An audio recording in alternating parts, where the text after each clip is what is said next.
Good morning, friends, and welcome to New Garden Friends Meeting Digital Worship.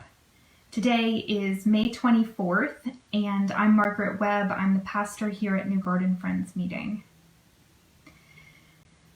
One of the cornerstones of Quaker belief is the idea that worship can happen in any place, that no place is more sacred than any other place.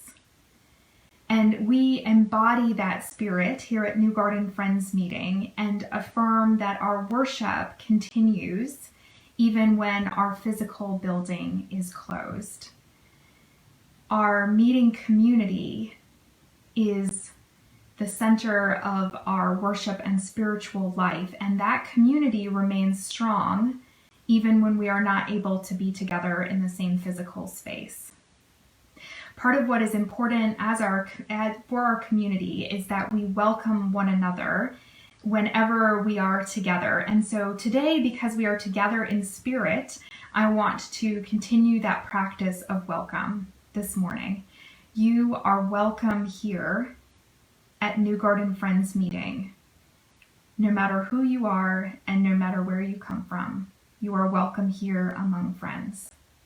No matter your race, or age, or sexual orientation, or gender identity, no matter what your first language was or your immigration status, you are welcome here among friends.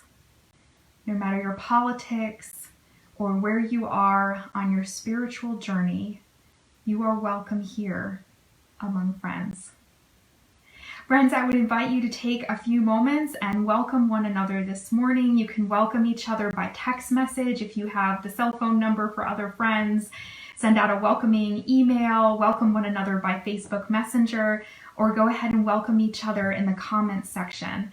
I know that since we have started doing digital worship, we have many people who are joining us either for the first time or who have moved away from Greensboro and are now joining us again via digital worship. And I want to just extend a special welcome to all of you. We are so glad that you are able to be here with us for worship, no matter where you are in the country right now, or whether or not it's been 5 or 10 or 20 years since you've worshiped physically in our meeting house.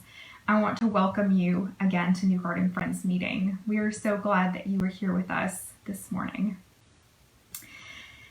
Friends, this morning I have just one announcement to make. My announcement is that next Sunday, Philip Gulley, who is a well-known Quaker author and pastor, will be bringing the message here at New Garden Friends Meeting in our digital space. So Phil will be going live here on our Facebook page at 11 o'clock this coming Sunday, the 31st of May, and he'll be bringing the message to all of you that Sunday. I will be bringing the message at Philip Gulley's meeting, Fairfield Friends Meeting in Indiana, and I will be joining them on their Zoom worship that morning and bringing the message for friends there. So I will miss being with you all next Sunday, but I know that Phil is excited to be with all of you, and I know that all of you are excited to welcome him. And I'm looking forward to seeing his message once it's been recorded, and I can go back and see it later in the day on Sunday. So friends, I have a reading to share with all of you this morning. My reading for this morning is the Pentecost reading from Acts 2. And for those of you who are familiar with the church liturgical calendar, you'll know that today is not Pentecost Sunday. Pentecost Sunday actually is next Sunday, the 31st of May. But since I will not be with you all next Sunday on the 31st, I wanted to celebrate Pentecost with all of you this Sunday, the 24th. So I'm reading the Pentecost story with all of you. I'm talking about the Pentecost message this morning.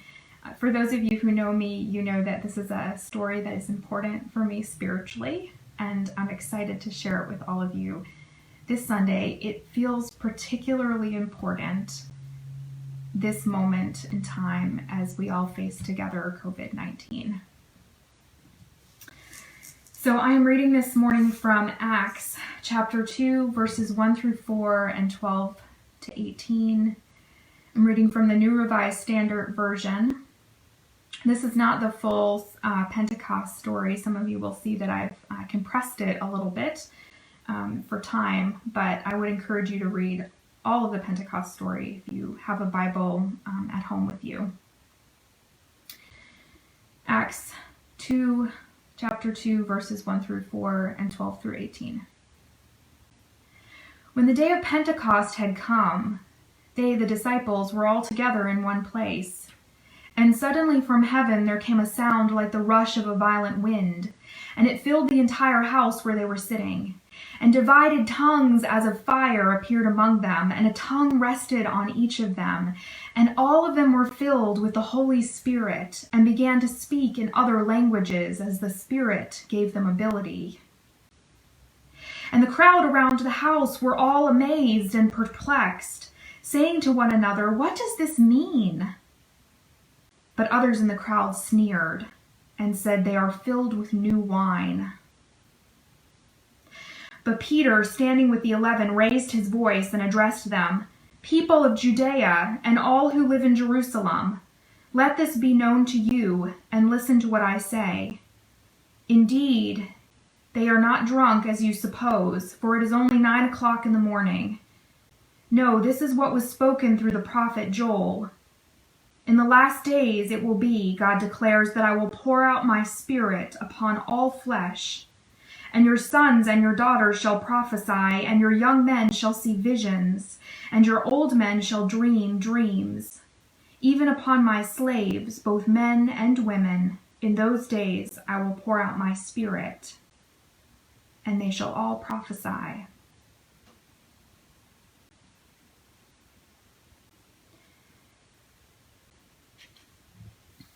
Friends, this morning I wanted to take some time for prayer before I move into my prepared message.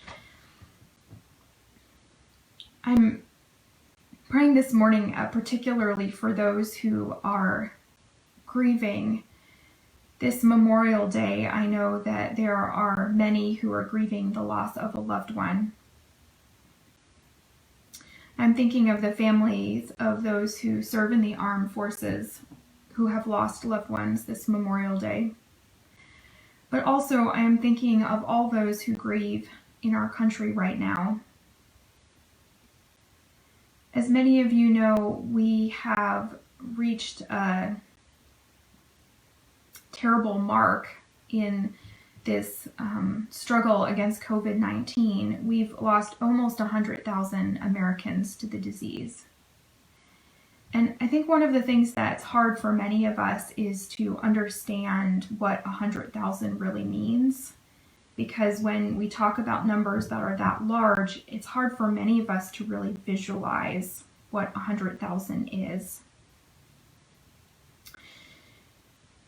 So if you think about 100,000 this way, if you were to say the name of each person who's died from COVID-19, and you were to take just 1 second to say that person's name, you would be saying names for about 27 hours with no break. If you were to fill the Greensboro Coliseum to capacity, you would be able to fill it to capacity 5 times with the number of people that we have lost to COVID-19. So if you have a Fitbit and you're someone who walks at 10,000 steps in a day, it would take you about 57 years of walking 10,000 steps in a day before you would walk 100,000 miles. So I think that that's something that we can use to think about how large this number is. I think sometimes when we're in this moment of crisis, it feels as if the news of death is unrelenting, that we're hearing about more and more deaths every day. And we become numb to the numbers a little bit. And so I think it's really helpful to take a few minutes and to think about how large that number is and how incredibly large the impact of this virus has been upon our country. And to take a few moments to pray particularly for those who are grieving the loss of a loved one right now, which is so many within our community and within our country. Friends, let's take a few moments of silence and let's hold up in the light all those who are grieving.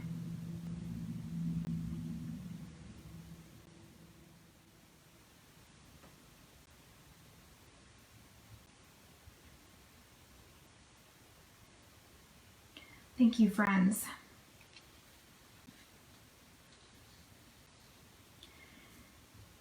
Several years ago, I was at a social occasion and an older man came up to me. He must have overheard part of my previous conversation because as soon as he walked over to me, he said, "Well, I guess your denomination allows women to be ministers.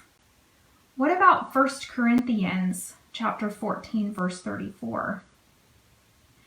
Now, for those of you who might not know that particular verse, this is what it says. Women should be silent in church, for they are not permitted to speak, but should be subordinate, as the law also says. It's a passage that I'm very intimately familiar with, as you can imagine. And how I respond to these conversations about my role as a woman in ministry depends on how much energy I have at the moment that somebody asks me that question. For example, if I'm in an elevator in a hospital on my way to make a pastoral care visit with someone, and somebody brings up how they don't believe in women in ministry or how they want to talk about the theological reasons that I think it's acceptable for me to do my job, I usually just don't respond. But that particular time, although I didn't want to have a long conversation with this man, I did want to have something to say to him, a theological response that he would understand. And so this is what I said. I said, "My people take seriously Acts 2, where God declares, 'I will pour out my spirit upon all flesh,' and where people of all kinds are given gifts of ministry." I didn't have a longer conversation that evening with that man, but I was glad to be able to honestly say that I come from a theological tradition that affirms that the Spirit is working with and within all people.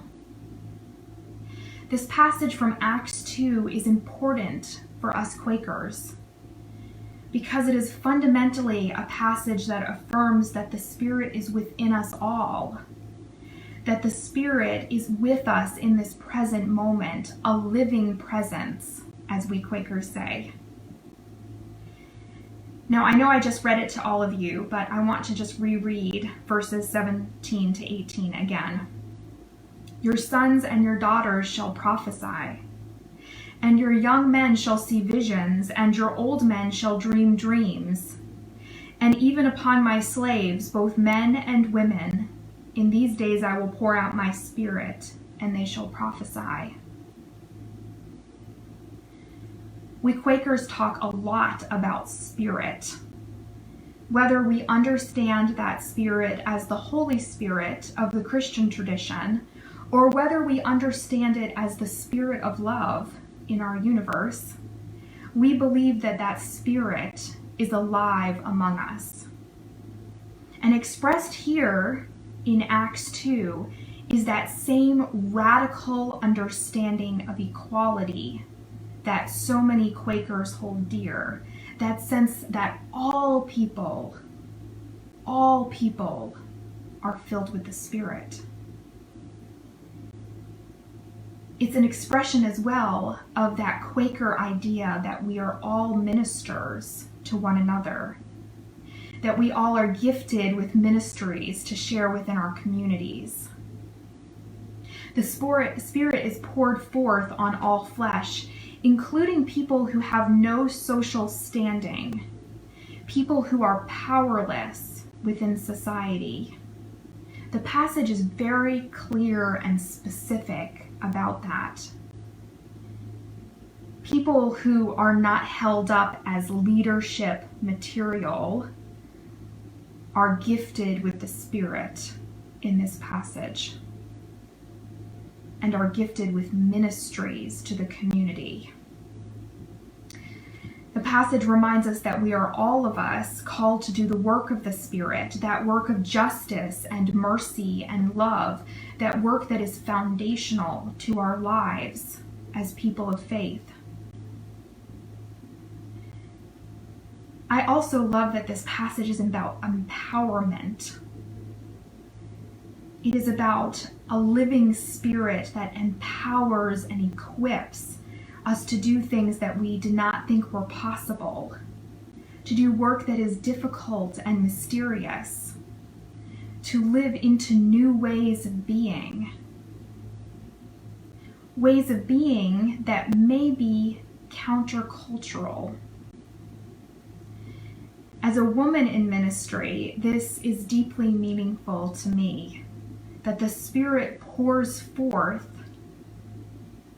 in ways that some may find dangerous, radical, challenging, unorthodox, countercultural. And that when this happens, some people may respond by mocking or dismissing that work of the Spirit. This is something that we Quakers are very familiar with. When we tell people that we believe in peacemaking, in the work of peace, some people living in this country where you can see an assault rifle in a grocery store, some people will dismiss or mock that work of peacemaking. When we Quakers say that we make decisions by coming to unity or consensus, some people will laugh at that because in our world, decisions are made by the powerful few with money. In our country where we hold up male, heterosexual, white as the ultimate pattern for goodness, when we Quakers say that we believe in the goodness of all people, in the complete equality of all humans, some people will think that that's a ridiculous belief to have. Some people will laugh it away. Because of this, because of the world that we live in, and because of the truth of the Spirit, that fire of love that is pouring out throughout creation, because of this, the story of Pentecost hits me every year. It hits me hard. Because the truth is that we still live in a world where the Spirit's work is mocked and dismissed. We still live in a world where it's radical to say that the Spirit is poured forth on men and women alike, on people with power and the powerless alike. And so each year when I reread this Pentecost story, it hits me again in a powerful way. And this year, I think particularly so. The coronavirus has bared the gross extent of American inequality. Our system that is broken, or perhaps was never what it should be. People are dying in our country in part because they lacked access to health care. People are losing their jobs in vast numbers, and we have no real infrastructure to support those who are unemployed. The virus is showing us again that we live in a country where the bodies of working class and poor people are seen as expendable, as acceptable casualties, so that the rich can make themselves richer. Never has it been more clear how divided we are as a country politically, and how divided we are, the rich from the poor, those who can safely quarantine and those who cannot.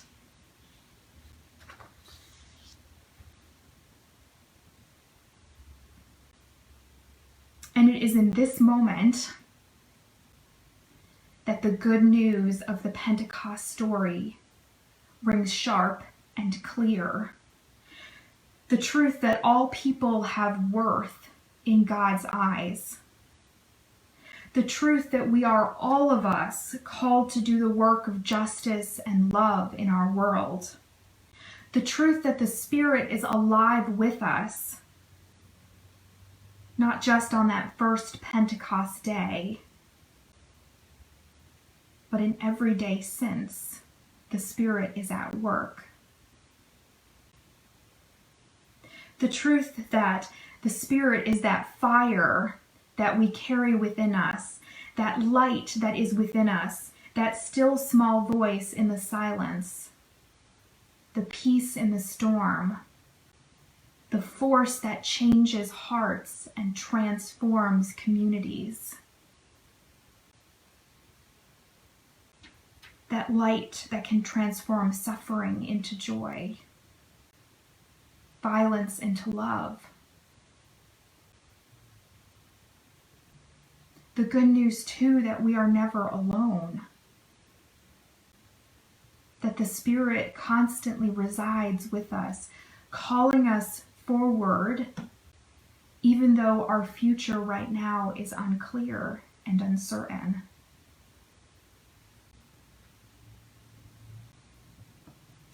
This Pentecost, may you hear again this story, and hear again this affirmation.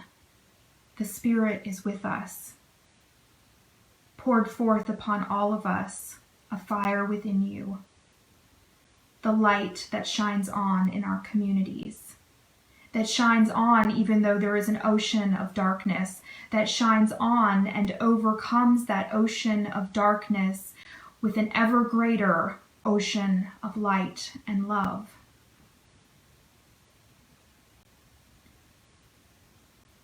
And that no matter what obstacles may come before us in the next 6 months or the next year, that the work that we are called to do by the Spirit, that work of justice and love, that is holy work, and the Spirit will equip us to do that work no matter what challenges we face.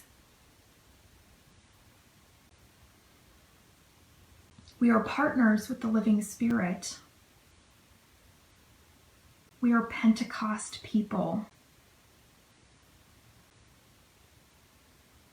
And even today, that is true.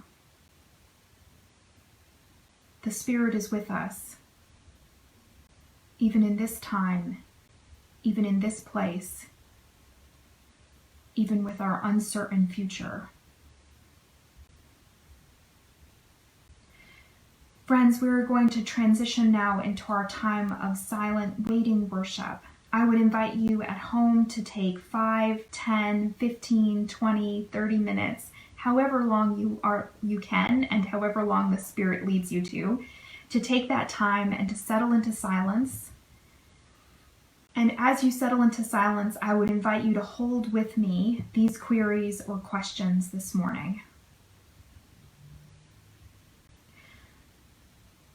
Do you have a sense that the Spirit is calling you to new work in this moment? How have you experienced the Spirit's call in the past?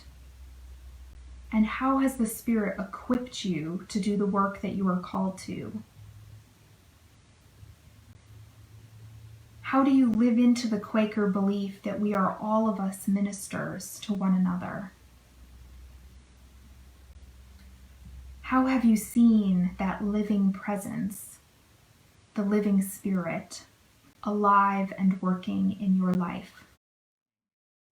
I am so glad to be with all of you today.